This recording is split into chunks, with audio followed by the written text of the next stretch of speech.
What's going on, Mindful Reality family? It's your boy Mark.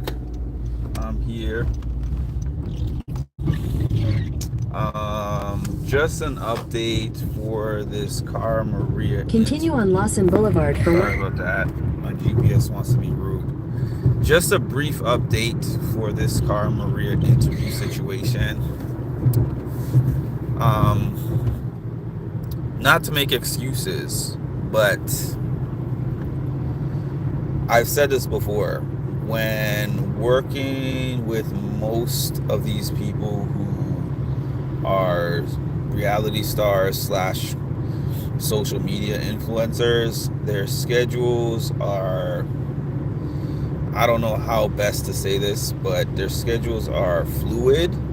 I don't know if that's the word that I'm looking for, but what I'm meaning by that is it can be feast or famine when it comes to my interactions with them. Like, so what happened with this situation, right? I based what I was doing on past experiences. And in the past, it took me a long time to get this interview scheduled with Cara Maria when I did the interview with her. So I was thinking to myself, when I reach out to her with this Zoom idea, it is also probably going to take a long time before I get not just a response, but before we can actually schedule it. So it did take me, hi Marshall, it did take me a long time to get a response. However, when she did respond, she was like, I have today and tomorrow available. Now, if we were talking about an interview, that's cool. Because for the interview, it's just me and her on the call. So I can do things at the last minute. I did an interview of Wes with 24 hours notice. I did an interview of Turner from Big Brother 24 with less than an hour of notice. He was like, I can do right now. And I came up with the interview on the spot. So that's not a problem. The problem is that I told everybody that this was a possibility for an indefinite amount of time in the future. And then she popped up and said, I have tomorrow. So I really quickly tried to rally everybody who I had already told about it and say, hey, are you able to do this interview tomorrow? Now, it's not for sure that it is not going to happen, but I have not gotten a response. Like, I messaged her. She told me the 2 times she has available, yesterday and today, and I told her that yesterday I wasn't available, but today I would be. I haven't gotten a response from that.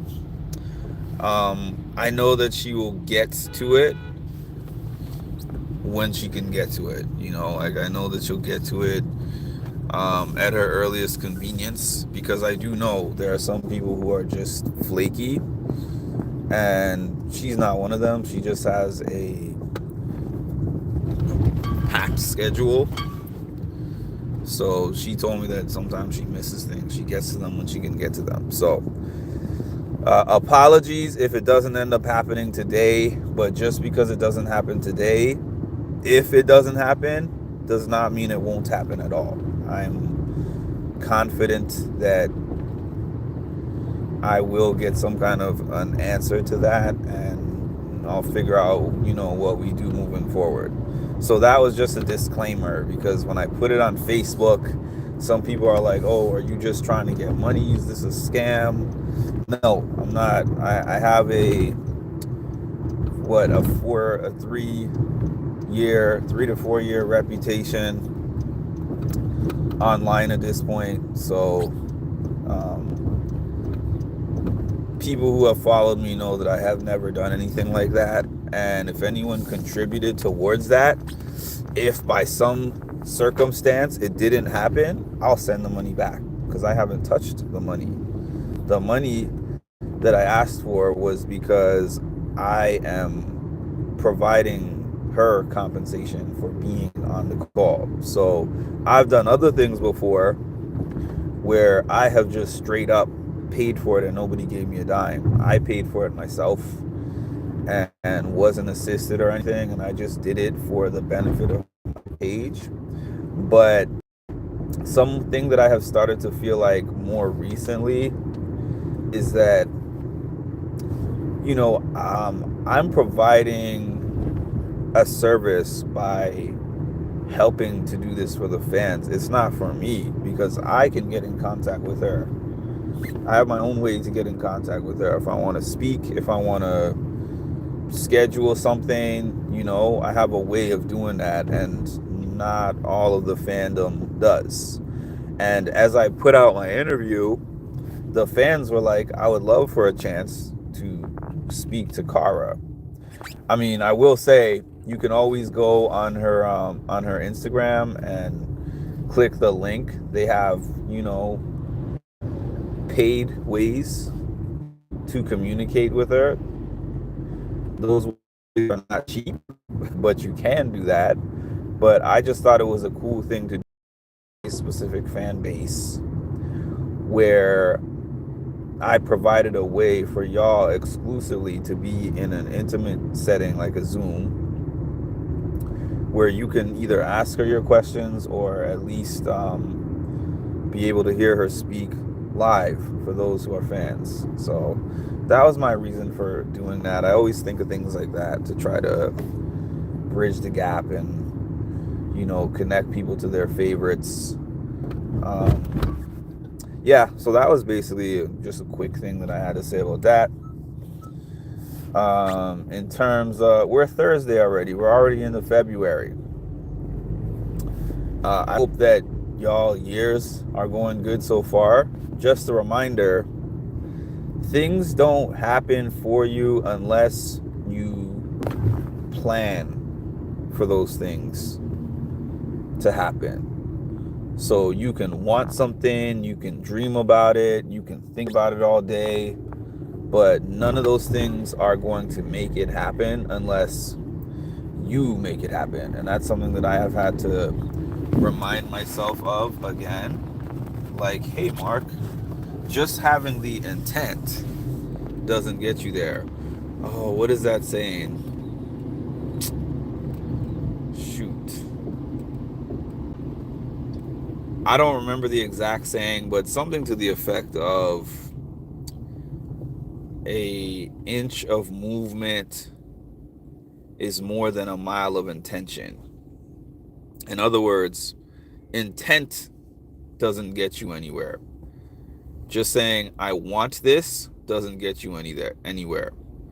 You have to actually map this out. You have to say, this is what I want. This is when I want it by. It has to be very specific. And then you have to put your feet on the pavement. You got to touch the sidewalk. You got to say, I'm scheduling these times to do this thing that is working towards me accomplishing this goal. And then you got to start executing. I've had a series of meetings, with my personal trainer, where the personal trainer was like, okay, here's all the things. The personal trainer helped me to map out different things. All right, what's your fitness goals? I want to lose X amount of pounds. I want to gain this much muscle, whatever it was. And then I start to work on that. Or we meet up the next week and he's like, okay, what progress have you made towards the goal that we're working on? Right?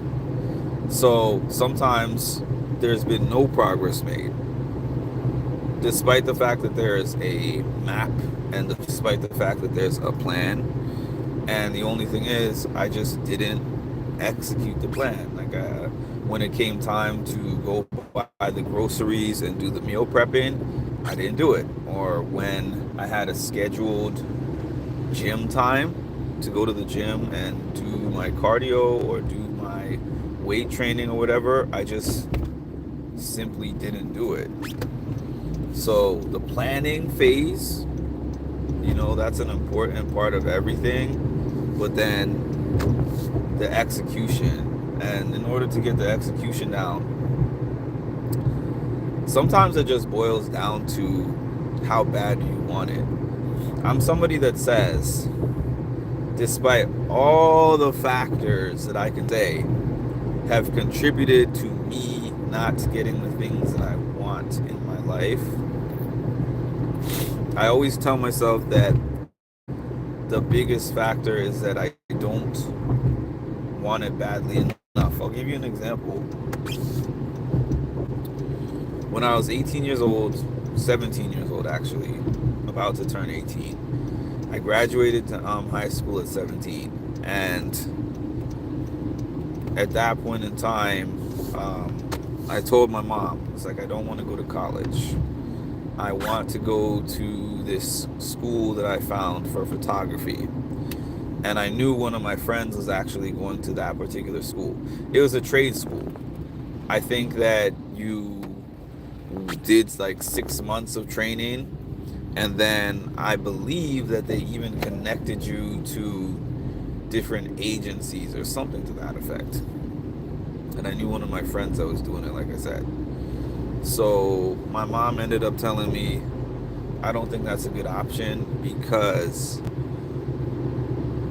that limits you to only do that particular trade. And if you specifically just work towards that trade and get that trade certification, and then that doesn't pan out for you, then what is your plan B? You've thrown all your eggs into one basket. So she was like, I think that you should go the college route, get yourself a bachelor's degree. If anything, you can take a photography class in college, or you can do like a photography minor, something like that. But I wouldn't recommend that you forego college to do this trade school, whatever. So I ended up, after switching majors multiple times, I ended up doing a bachelor's in business administration. And when I got out of college, I remember going around and applying for jobs and finding out that a bachelor's in business administration is useful in a sense of some jobs require you to have one to apply for the job, but not useful in a sense of, aside from that, it doesn't really push the needle when you tell somebody that you have that particular degree if you don't have any management experience. So I remember being upset about that for years. And as a matter of fact, I got offered all these entry level management. Like, they're not really management, but they're basically pushing papers and being an errand boy type of entry level management positions. And I said, I'm not doing one of those. And I never did one. I never did an entry level management position. And then I remember I did this factory job that my parents were not happy that I did. And the factory job paid more. So to put it in perspective, minimum wage at that time was like $7 an hour. And the entry level management positions that I was being offered with a 4-year college degree were paying $8.25. And at that time, the factory job was paying $14 an hour, which was not a fortune or anything, but it was double minimum wage, and it was way more than what those other positions were offering me with my college degree. So I did that. And I remember sometime down the line, years and years and years later after that, I met somebody who was a hobbyist. Excuse me. They were a hobbyist photographer, and we were having a conversation, and then this person was just like, they're asking me questions about my career, and I was saying, My career, I don't really have a career. I just have a job. I just have something I do that pays the bills, but I don't really enjoy it. And so they were like, why aren't you doing something that you enjoy? And then I was like, because of my mom. Because I told my mom, this is what I want to do, and she discouraged me from doing that. And then she was like, the person told me, how old are you right now? And I said, how old was I at the time? I think I was 28, 29, something like that. And she said, how old were you when your mom told you that? And I said, I was 17. And she said, when did you graduate from college? I said, 21. So, okay, you're 21 now. You're 29 now. You were 17 when she told you that. Okay. So you did the 4-year college, and then you finished that, 21. There's 8 years between the time that you completed that degree and now. So I know why you didn't do it at 17. So why aren't you doing it now? Hi, Mom. So that was a provocative question, because if anyone asked me over that 8-year span, why are you doing these jobs instead of doing something that you are passionate about, my answer was always my mom to that point. But then after I had that conversation with that person, I was like, she's right. My mom was the reason why I didn't do that when I was 17, but I can't sit here at 29 and say that she's the reason I'm not doing it now. I feel like, yeah, some people get the benefit of having somebody support them through whatever they want to do. Like whatever your heart desires, whatever you feel passionate about, you go do that. Like some people have that person or people that encourage them, support them, maybe even invest in them, whether that's emotional support or whether they invest money towards whatever it is that they're trying to do. Some people have that benefit, luxury, but I'll call it a luxury because I think that just based on my life experience, based on the many, many people that I have spoken to about these types of topics, I think that the majority of people don't have that buffer especially when they're doing things that are non-traditional. So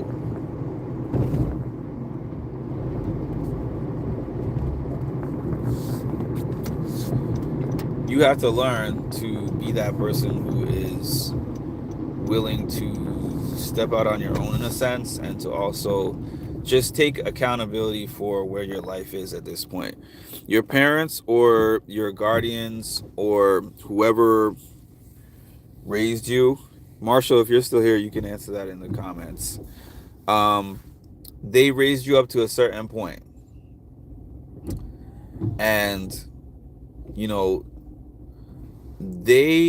what they think is best for you is shaped by their experiences. Prior to you being there, they grew up however they grew up, and then when they had their own kids, they were like, these are the things that if I could like restart my life and do it all over again, these are the things that I would do.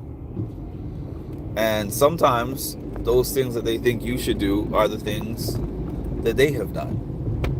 Like, you need to repeat my life. Just do the same things that I did, but just maybe do it in a little bit of a better way, but follow the same blueprint. Others are a little bit more on the progressive side, to where they're like, I did things this way and I could see how those things were not necessarily, now I know better, and now I want to supportive of the way that the world is now. I'm trying to gather the thought.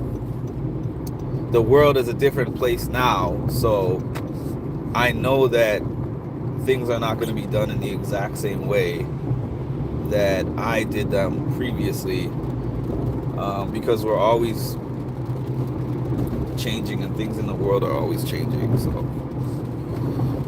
that's just my quick message that I have on my way to an order delivery.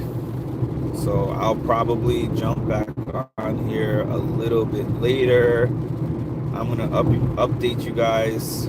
I put my update on the beginning, but I'll update you guys again via the community page as to what's gonna happen later. And yeah, I will just keep everybody in the loop.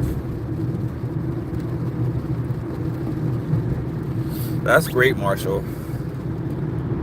My parents didn't push me to do one thing or another. You know, my dad, interestingly enough, I've mentioned this many times before, but he strongly pushed me to be an accountant. Hi, Ed.